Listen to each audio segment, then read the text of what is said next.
Hydrated lime powder should be stored in a dry storeroom. Keep damp out. Avoid storage and transportation with acids.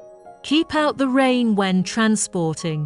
Hydrated lime powder ball pressing machine can be the powder of hydrated lime forced extrusion by the ball pressing machine. After forming, let related industries use.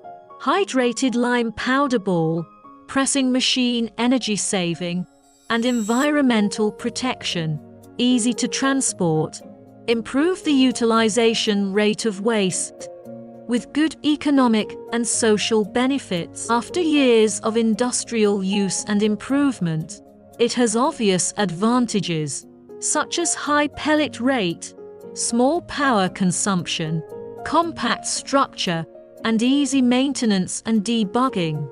It is widely used in disinfection and sterilization, building houses, improving acid soil, treating sewage, and building roadbed.